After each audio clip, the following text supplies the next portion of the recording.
నమస్తే ఫ్రెండ్స్, నేను మీ Paddu. Welcome to our channel garden tales. ఈరోజు అయితే నేను మా పెరట్లో పండించుకున్న ప్యూర్లీ ఆర్గానిక్ అని చెప్పొచ్చండి. ఎందుకంటే పశువుల గత్తంతో పండించిన పచ్చిమిర్చి అనమాట ఇవన్నీను. ఈ పచ్చిమిరపకాయలతో నేను చల్లమిరపకాయలు చేశానండి. అవి ఎలా చేశాననేది నేను మీకు చూపిస్తాను. చూసారు కదా, ఇవి అయితే బజ్జీ మిరపకాయలండి. ఎప్పుడు కూడా బజ్జీలు వేసుకోవడానికైనా చల్లమిరపకాయలకైనా సరే కాయలు తొక్క అనేది చాలా దళసరిగా ఉండాలన్నమాట.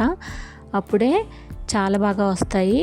ఇవి నేనైతే అమ్మ వాళ్ళ ఇంటి దగ్గర నుంచి తెచ్చుకోగా మిగిలిపోయినవి అనమాట. చాలా వరకు బజ్జీలు చేసేసాను.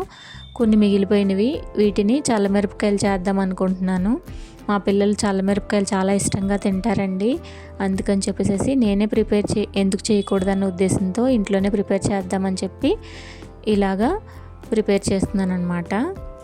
ఫస్ట్ అయితే నేను ఒక 4 స్పూన్ల వరకు వాముని తీసుకున్నానండి. ఈ వాముని కొంచెం కచ్చాపచ్చాగా దంచుకున్న తర్వాత పక్కన పెట్టేసుకున్నాను.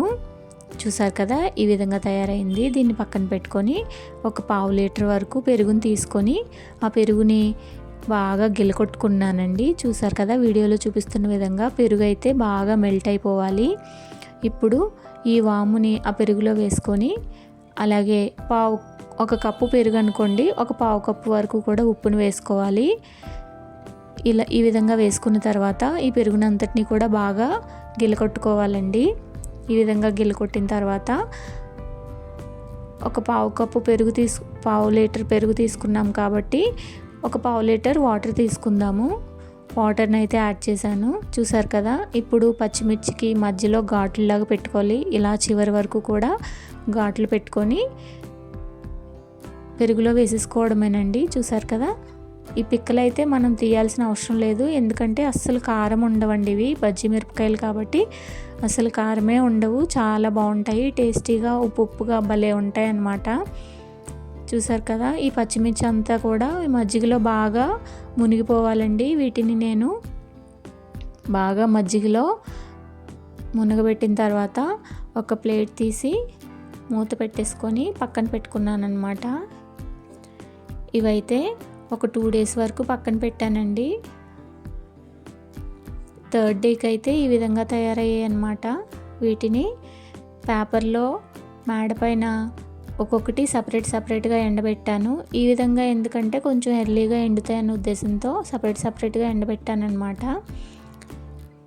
ఈ బజ్జీ మిరపకాయలు ఇలా ఎండలో పెట్టినప్పుడు కొంచెం గ్యాప్ ఎక్కువగా ఇచ్చినట్లయితే తొందరగా ఆరిపోతాయి అన్నమాట.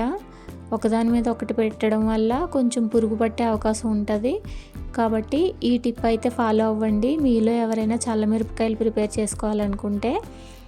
చూసారు కదా, ఈ విధంగా మిరపకాయలన్నింటినీ కూడా ఎండలో ఆరబెట్టేశాను.